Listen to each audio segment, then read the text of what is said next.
आदाब, नमस्कार। और सैटरडे कहानी रिकॉर्डेड, इसमें कोशिश करेंगे कि कुछ तस्वीरें हों, कुछ विजुअल हों, ताकि थोड़ी बहुत जो लोग नहीं जानते हैं उन चीज़ों को वो समझ सकें।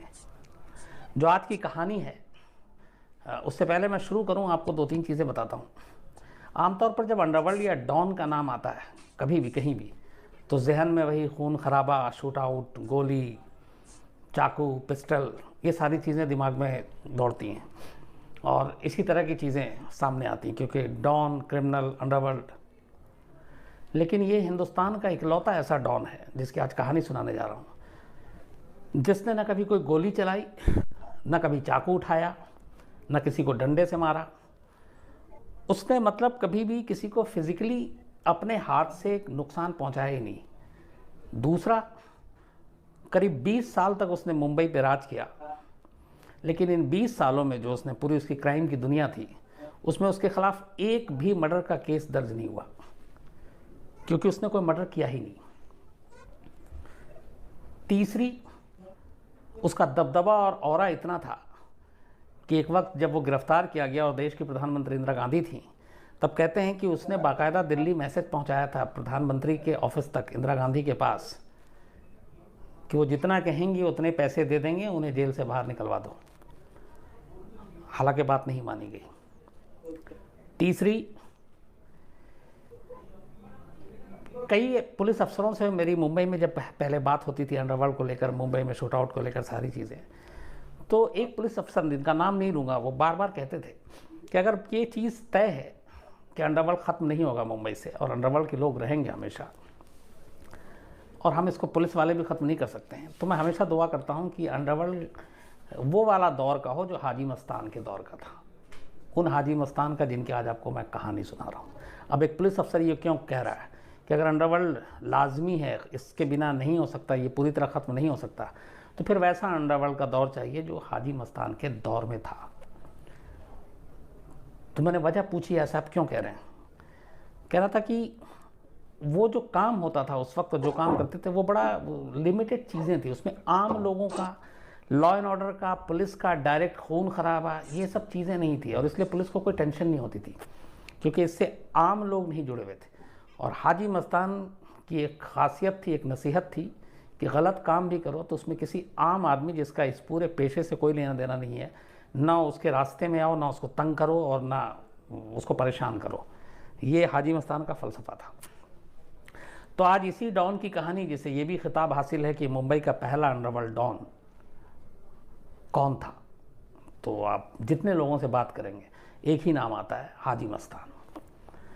हालांकि उस ज़माने में दो और डॉन हुआ करते थे, एक करीम लाला और एक वरदराजन, लेकिन और तीनों एक साथ काम कर रहे थे। लेकिन एकाक छिटपुट इंसिडेंट को छोड़ दें तो ये तीनों डॉन अलग अलग अपना अपना इंडिपेंडेंट काम कर रहे थे, लेकिन इनमें कभी गैंग वॉर नहीं हुआ, आपस में एक दूसरे गैंग से ये लड़े नहीं। और इसकी बेसिक वजह ये थी कि हर एक ने अपना अपना एरिया बांट रखा था। वरदराजन और करीम लाला, इनकी शराब और जुए का उस वक्त धंधा चलता था ज़्यादातर, जबकि हाजी मस्तान पूरी तरह से स्मगलिंग के ऊपर थे, गोल्ड, इलेक्ट्रॉनिक आइटम्स, ये सारी चीज़ें। और उस वक्त हाजी मस्तान का एक रूल था कि स्मगलिंग के अलावा ये जिन चीज़ों से नुकसान ना हो, चाहे वो सोना हो, इलेक्ट्रॉनिक आइटम्स हो, हथियार या ड्रग्स, इसकी स्मगलिंग नहीं करेंगे। इसको लेके भी आगे क्या हुआ मैं बताऊंगा। तो आज की कहानी मुंबई के पहले डॉन हाजी मस्तान की। तमिलनाडु के पनाईकुलम एक गांव है तमिलनाडु में, जहां पर 1 मार्च 1926 को, 1 मार्च 1926 को मस्तान हैदर मिर्ज़ा का जन्म होता है। मस्तान हैदर जो मिर्ज़ा, ये हाजी मस्तान का असली नाम है। तो मस्तान हैदर मिर्ज़ा का जन्म होता है और वो एक गरीब परिवार में, बाप किसान, पर ज़मीन इतनी थी कि उस ज़मीन से खेतीबाड़ी में पूरा परिवार पलता नहीं था। तो गरीबी थी, कई बार ऐसा होता था कि 2-2 दिन घर में खाना नहीं बनता था। तो हाजी मस्तान के जो पिता हैं, वालिद हैं, वो जब हाजी मस्तान 8 साल की उम्र का था, तब उसको लेकर मुंबई पहुंच जाते हैं, और कि शहर में जाकर कुछ कमाएंगे तो घर की हालत सुधरेगी। मुंबई आने के बाद हाजी मस्तान के वालिद एक साइकिल रिपेयर और पंक्चर की दुकान खोलते हैं और वहीं पे 8 साल की उम्र से ही मस्तान हैदर मिर्ज़ा जो है वो एक मैकेनिक के तौर पर साइकिल पंक्चर बनाना, साइकिल ठीक करना, तो एक साइकिल मैकेनिक के तौर पे वो काम करना शुरू कर देता है। और ये धीरे धीरे वक्त बीतता जाता है, लेकिन आमदनी उतनी नहीं हो रही थी। 8 साल का मस्तान हैदर मिर्ज़ा मुंबई पहुंचे हुए अब 18 साल का हो जाता है, 10 साल बीत गए। इस दौरान में वो लगातार साइकिल की दुकान पे बैठा रहता है, साइकिल मैकेनिक के तौर पे अपना काम करता है, ये करता। जहाँ पे जिस सड़क के किनारे ये दुकान थी, क्राफोर्ड मार्केट है एक मुंबई में, वहाँ पे, तो वहाँ से अक्सर कई बार दिन भर में, चूँकि मुंबई में अमीर लोग बहुत रहते हैं, फिल्म इंडस्ट्री भी वहाँ है, तो महंगी महंगी गाड़ियाँ गुजरती थीं उसकी साइकिल की दुकान के बाहर से। तो अक्सर ये मस्तान हैदर मिर्ज़ा उन गाड़ियों को बहुत हसरत भरी निगाह से देखता था। और उसके बाद सामने कुछ घर भी थे, पीछे बंगले भी थे, तो गाड़ियों को बड़ा शौक़ से देखता, उन घरों को देखता, और उसका बस ये था कि एक दिन मेरे पास भी ऐसी लंबी आलीशान गाड़ी होगी, मेरे पास भी ऐसा बंगला होगा, ये सोचता रहता था। लेकिन कमाई उतनी हो नहीं रही थी। 10 साल बीत गए, अब 8 साल का बच्चा जो है वो 18 साल का हो गया। इसी दौरान में उसी साइकिल दुकान पे बैठते हुए कुछ उसके दोस्त बन जाते हैं लड़के। तो उनमें से एक दो बताता है कि तेरी यहाँ पे जो पर डे जो तू कमा रहा है, इससे ज़्यादा एक काम कर, तू चल बंदरगाह पर, डॉक पर चल, और वहाँ तू कुली बन जा, वहाँ पैसे बहुत हैं। तो पहली बार दोस्तों के कहने पर मस्तान हैदर मिर्ज़ा अपने वालिद के साथ ये वाला काम छोड़ता है और वो पहुँच जाता है डॉक पर, और वहाँ वो कुली बन जाता है। बंदरगाह पे जो जहाज़ उतरता था उसमें से सामान उतारना और उठाना और ले जाना। वहीं उसकी एक और से दोस्ती होती है। वो देखता है कि लड़का बहुत तेज़ है, तो कहता है कि तू कुछ पैसे कमाना चाहेगा? तो पूछता है कैसे? तो उसने बताया कि यहाँ पे बहुत सारी चीज़ें, स्मगलिंग सामान वो आता है, तुझे अपने कपड़े में छुपा कर उसे बाहर तक पहुँचाना है, बंदरगाह से लेके बाहर तक, चूँकि वहाँ कस्टम वाले होते हैं। इसने कहा ठीक है। तो ये अपने कपड़ों के अंदर, इवन अपने जीन्स के अंदर, अंडरवेयर के अंदर सारी चीज़ें, गोल्ड के बिस्किट और ये सारी चीज़ें वहाँ से उठाकर बाहर तक पहुँचाने का काम था। उस ज़माने में जब ये मैं बात कर रहा हूँ ये 40-50 की, तब आमतौर पे जो स्मगलिंग हिंदुस्तान में जो बाहर से लेकर स्मगल करके लाया जाता था, एक तो सोना, क्योंकि उस सोना वहाँ सस्ता था, बाहर में हमारे यहाँ बहुत महंगा था। दूसरा इलेक्ट्रॉनिक आइटम्स उस वक्त, जैसे फ़िलिप्स के म्यूज़िक सिस्टम, रेडियो, घड़ियाँ, तो ये मेन चीज़ें थी, या चांदी, सिल्वर, गोल्ड के अलावा। तो सोना, चांदी, इलेक्ट्रॉनिक आइटम्स और घड़ियाँ, इनकी स्मगलिंग हुआ करती थी। अच्छा, उस ज़माने में, अब तो वो बंद हो गया है, एक हर साल हज पे जो जाते थे, तो याद होगा आपको, एक फिल्म कुली में भी दिखाया, तो वो पानी का जहाज़ भी चलता था जिससे लोग हज पे सऊदी अरब जाते थे। तो कुछ लोग जो हज पे जाते थे वो वहाँ से वापसी में गोल्ड के बिस्किट और ये सारी चीज़ें भी ले आते थे, इलेक्ट्रॉनिक सामान। लेकिन अब यहाँ पे कस्टम भी लगना था, तो कुछ हाजियों के भी, ये बंदरगाह पे रहते हुए हाजियों से भी दोस्ती हुई, तो पता चला कि वो फलाना जा रहा है हज पे, वो लौट कर आएगा, ये लाएगा, उसका बाहर तक निकाल देगा। तो फिर ये मस्तान हैदर मिर्ज़ा उनके भी सामान को बाहर निकालना उसने शुरू कर दिया, और इस तरीके से ये धीरे धीरे अब इसके पैसे और कमाई भी बढ़ने लगी। इसी बीच में, इसी बंदरगाह पे काम करते हुए, एक, चूँकि अक्सर पानी के जहाज़ से वहाँ से लोग आते थे, तो एक अरब दोस्त मिला इसका, और उसका नाम था शेख मोहम्मद अल गालिब।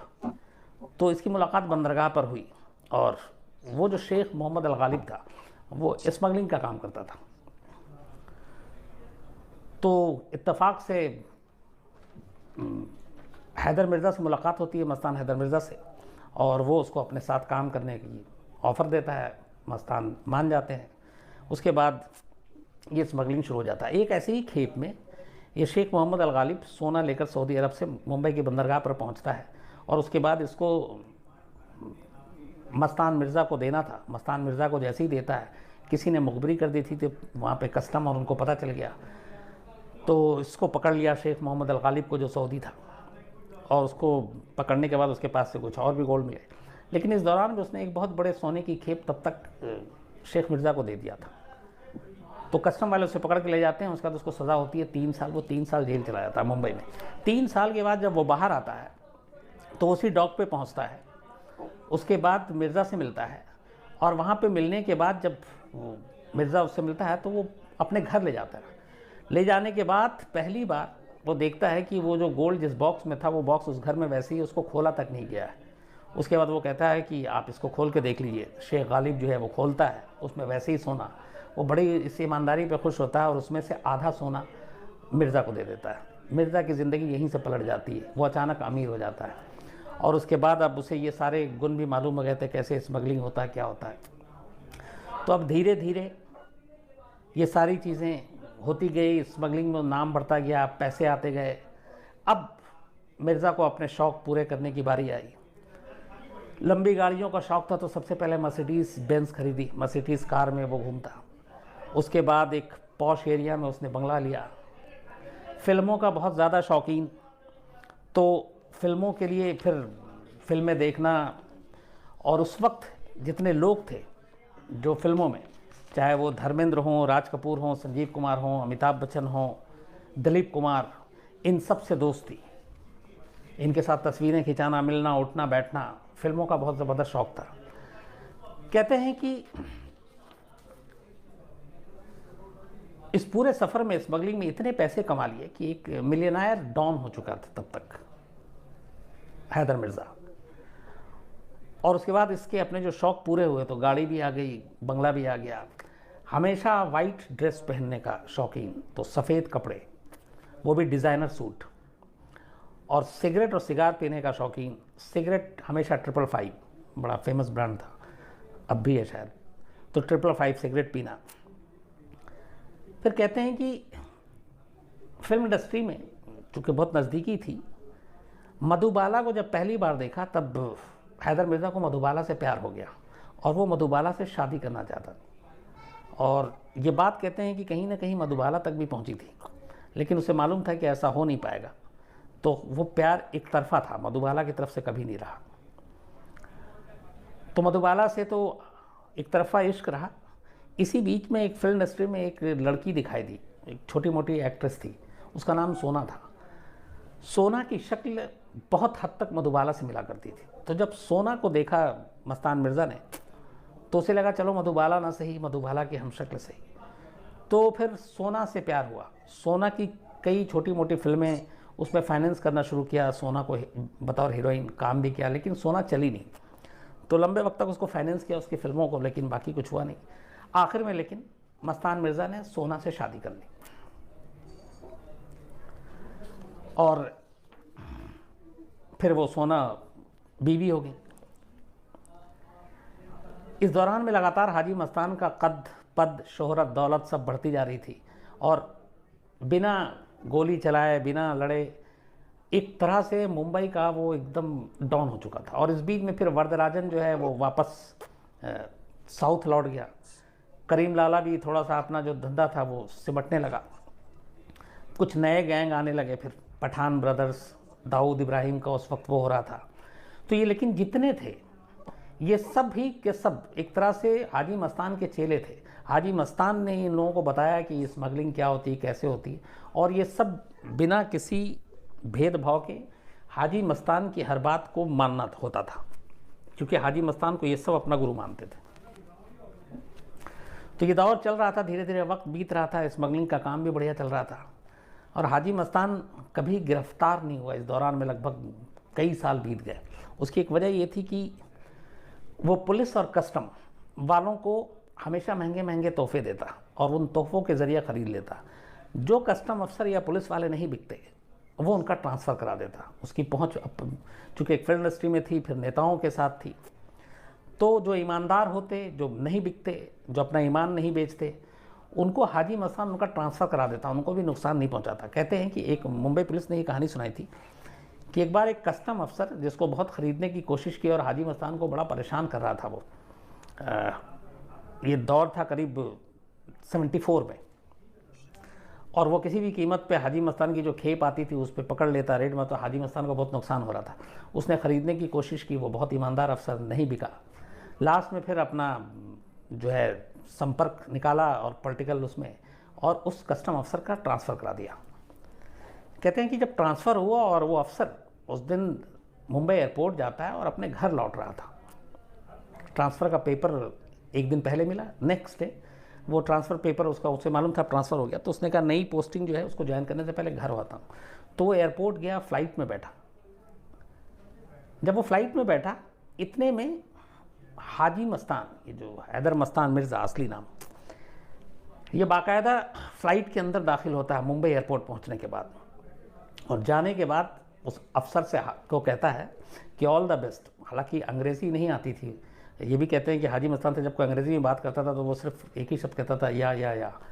तो लेकिन वहाँ पे उसको बाकायदा विश किया फ्यूचर के लिए, और उसके बाद हाथ मिलाकर वो वापस लौट आता है। ये मतलब एक कॉन्फिडेंस था उस तरह का कि किस तरीके से सत्ता में नेता और पुलिस हमारा कुछ बिगाड़ नहीं सकती, तो ये पहुंच थी।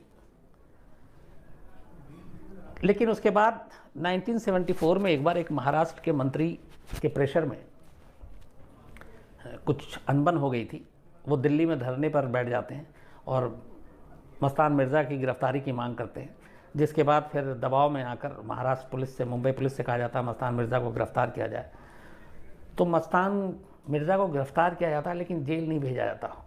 कोल्हापुर में 2 रात उसको एक गेस्ट हाउस में रखा जाता है और वहाँ हर ऐशो आराम की चीज़ें मुहैया कराई जाती हैं जो जो मस्तान मिर्ज़ा को चाहिए थी। बेहतरीन खाना, सिगरेट, सिगार, सब कुछ। 2 पुलिस अफसर बाकायदा ड्यूटी पे थे। तो अभी तक कभी जेल नहीं गया मस्तान मिर्ज़ा, और ये पहली बार जो गिरफ्तारी हुई थी इसमें भी एक गेस्ट हाउस में रखा गया और पुलिस वाले ही सेवा कर रहे थे। ये 74 की बात है। लेकिन इसके फिर 1 साल बाद ही इधर देश में अचानक इंदिरा गांधी इमरजेंसी लगा देती हैं। इमरजेंसी लगाती हैं तो सारे नेताओं की गिरफ्तारियां शुरू हो जाती हैं, सारे ऐसे लोगों की गिरफ्तारियां शुरू हो जाती हैं। इंदिरा गांधी ने तब तक हाजी मस्तान के बारे में भी बड़े किस्से सुन रखे थे, तो मुंबई में भी ये सारी गिरफ्तारियां होती हैं। और लेकिन ये मस्तान जो है ये गायब, गिरफ्तारी से बचने के लिए, लेकिन फिर पुलिस ढूंढ लेती है और मस्तान मिर्ज़ा को गिरफ्तार कर लिया जाता है और मुंबई में जेल में डाल दिया जाता है। उसी वक्त का ये वाक़या है कि जब वो जेल में डाला गया तो मस्तान मिर्ज़ा ने कहा, इंदिरा गांधी तक मैसेज भिजवाया था कि आप मुझे रिहा कर दें, बदले में आप जितना पैसे कहेंगी मैं आपको दूंगा। खैर वो मना हो गया। जेल जाने के बाद अब पहली बार मस्तान मिर्ज़ा की मुलाकात जयप्रकाश नारायण से होती है। जेपी भी इमरजेंसी के दौरान में वहीं बंद थे और कहते हैं कि इस जेल में करीब 18 महीना मस्तान मिर्ज़ा इमरजेंसी में बंद रहा और इन्हीं 18 महीने ने मस्तान मिर्ज़ा को बदल दिया। और उस बदलने की सबसे बड़ी वजह थे जेपी नारायण, जयप्रकाश नारायण। 18 महीने। अच्छा, इस दौरान में ये भी है कि उस वक्त गिरफ्तारी से पहले जब गिरफ्तार नहीं हुआ मस्तान मिर्ज़ा, तो ऐसे बहुत सारे जो जनता पार्टी के नेता थे इस तरह के लोगों को, उनको भी पुलिस से बचाने का काम किया था कि किसी को यहाँ छुपा दिया, किसी को वहाँ छुपा दिया। तो ये सारी चीज़ें बाद में जेपी को भी जेल में पता चली और जेपी भी जानते थे कि ये हाजी मस्तान कौन है। तो उस जेल में जेपी से मुलाकात होती है और मस्तान मिर्ज़ा की ज़िंदगी बदल जाती है। और कहते हैं कि जेपी ने वहाँ पे कसम खिलाई थी कि तुम कोई भी अब बुरा काम ऐसा नहीं करोगे जो तुम्हारे देश के ख़िलाफ़ हो, और मस्तान मिर्ज़ा ने यह कसम खाई थी कि मैं ऐसा कोई काम नहीं करूँगा। 18 महीने के बाद जब जेल से रिहा हुए, उसका इमरजेंसी ख़त्म हुई, फिर चुनाव हुआ। उस चुनाव में इंदिरा गांधी की हार हुई और जनता पार्टी की सरकार बनी। तो कहते हैं कि जनता पार्टी की सरकार जब बनी तो ऐसे 40 लोग, अपराधियों को, जिनमें एक मस्तान मिर्ज़ा का भी नाम था एज ए स्मगलर, इन लोगों को माफ़ी दे दी गई। उस सरकार ने माफ़ी दी इसलिए कि इन लोगों ने इमरजेंसी के दौरान नेताओं की और इन लोगों की मदद की थी और हीनियस क्राइम इनके खिलाफ दर्ज नहीं था, जैसे मर्डर, रेप, ये सारी चीज़ें नहीं थी, तो वो माफ़ी दे दी। इसके बाद 80 में, ये 77 की बात है, सरकार बनती है। 80 में मस्तान मिर्ज़ा हैदर जेपी से जो वादा किया था जेल से बाहर आने के बाद, वो धीरे धीरे कहता मैं ये सारी चीज़ें छोड़ दूंगा, और वो हज करने के लिए जाता है सऊदी अरब। और 80 में पहली बार वो हज करता है। हज करने के बाद अब मस्तान हैदर मिर्ज़ा का नाम बदल जाता है और अब लोग हाजी मस्तान कहना शुरू करते हैं क्योंकि वो हज करके आ चुका था। तो मस्तान मिर्ज़ा हैदर 80 में हाजी मस्तान बनता है जब वो हज किया उसने। हज करने के बाद वापस आने के बाद, अब चूंकि उस वक्त जेपी से मुलाकात हो चुकी थी, तो हाजी मस्तान एक पॉलिटिकल पार्टी का गठन करते हैं। एक महाराष्ट्र में उस वक्त दलित नेता थे जोगिंदर कावड़े, उनके साथ मिलकर। तो 1984 में ये एक पॉलिटिक्स में उतरता है और दलित मुस्लिम सुरक्षा महासंघ के नाम से एक नई पार्टी, जिसमें दलित और मुसलमानों को का वोट पाने के लिए या उन तक पहुंचने के लिए ये एक पार्टी। लेकिन आगे चलकर फिर 1990 में, तो 84 में ये पार्टी बनती है, 1990 में इसका नाम बदलकर भारतीय अल्पसंख्यक महासंघ कर दिया जाता है, भारतीय अल्पसंख्यक महासंघ। और कई जगह पे निकाय विकाय के चुनाव भी लड़ते हैं। इस पार्टी को जो पॉलिटिकल पार्टी बनाया था, इसमें दिलीप कुमार ने बहुत इस पार्टी की प्रचार की थी, कई रैलियों में भी गए थे। और हालांकि कहते हैं कि पार्टी बनाने के बाद चुनाव में बहुत ज़्यादा कामयाबी नहीं मिली हाजी मस्तान को, लेकिन एक चीज़ ये भी आई कि इन चुनाव में जो ब्लैक मनी और काले धन का जो खपत बहुत हुआ इस्तेमाल, और कहते हैं कि शायद वहीं से शुरू हुआ कि आप चुनाव में कैसे ब्लैक मनी का यूज़ कर सकते हैं, किस लेवल पे कर सकते हैं।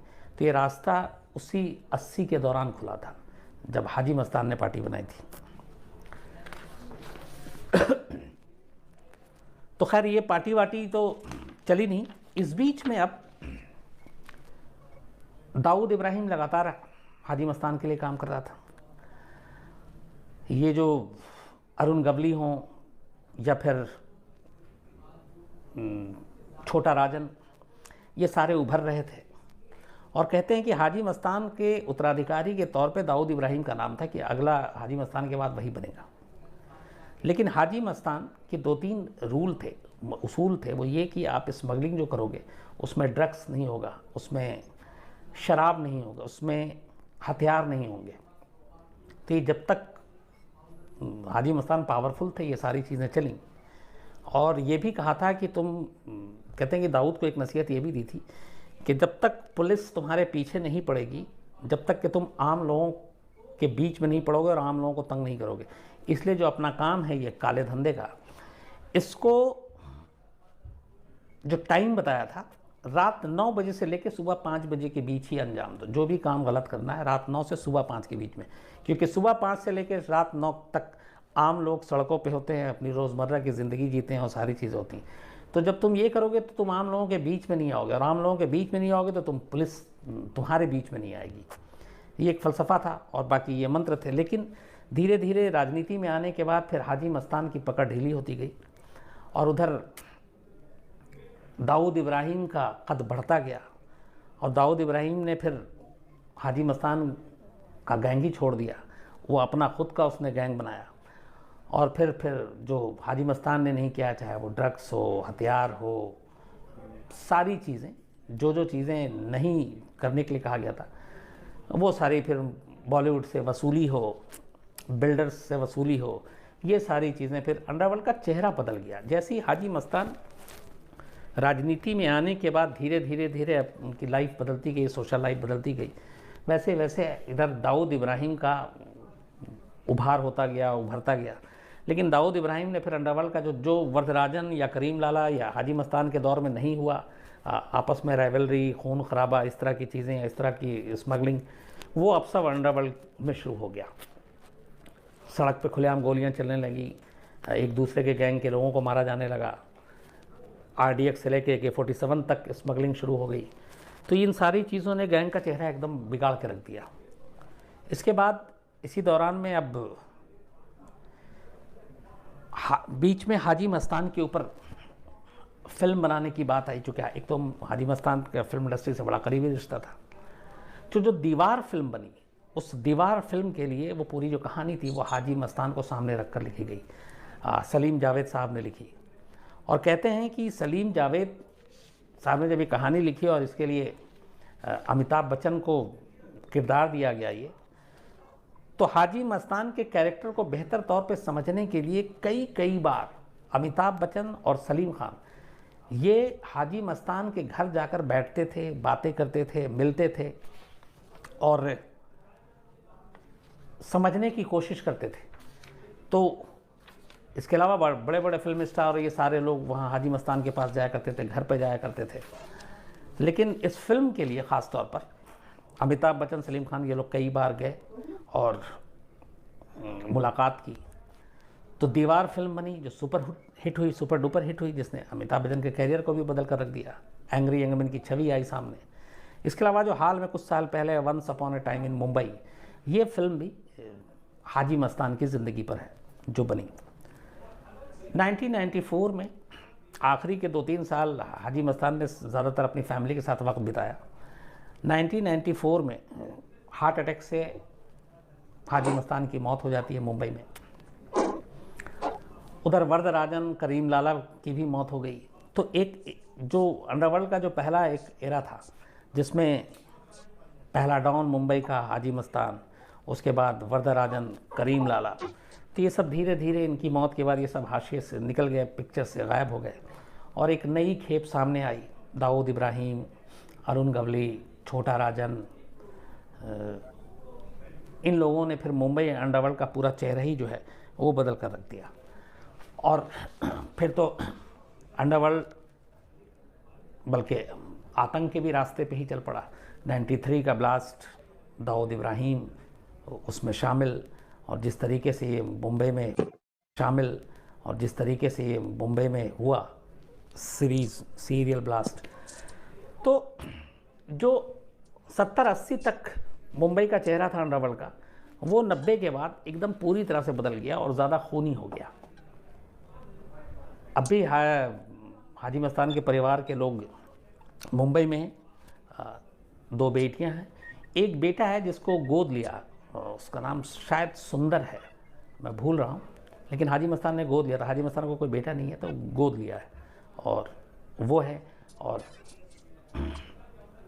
कहते हैं कि हाजी मस्तान की एक दूसरी ये भी है कि हाजी मस्तान ने मुंबई में एक छवि ये भी है कि वो एक रॉबिन हुड की छवि है कि लोगों की बहुत मदद की, बहुत पैसे दिए।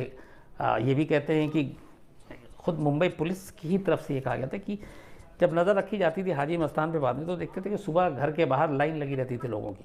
वो अपनी अपनी फरियाद लेकर पहुंचते थे, किसी को कोई ज़रूरत है, किसी को कोई ज़रूरत है, किसी की पुलिस से मदद चाहिए, किसी को कुछ।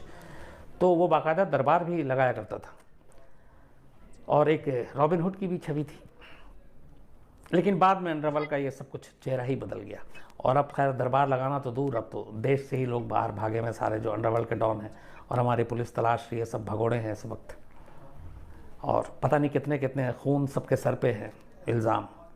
लेकिन ये वो डॉन था पहला मुंबई का जिसके मतलब एक भी रिकॉर्ड पे मर्डर का मुकदमा दर्ज नहीं है, कोई कत्ल नहीं किया। हालांकि ये भी है कि कुछ लोग रखा हुआ था हाजी मस्तान ने, उनके ज़रिए वो लोगों को पिटवाता भी था, ये भी है। लेकिन अपने हाथ से कभी किसी को मारा नहीं और ना ही कोई मर्डर का चार्ज अब पूरे 20 साल के जुर्म का जो करियर था उसमें कभी लगा। तो ये थी कहानी हाजी मस्तान की। अब आपसे फिर मुलाकात होगी लाइव मंडे को। आज चूँकि सैटरडे है, शनिवार है, तो अपना ख्याल रखिए, अच्छे से रहिए और बस यूँ ही अपना प्यार क्राइम तक पूरे परिवार को देते रहिए। Thank you.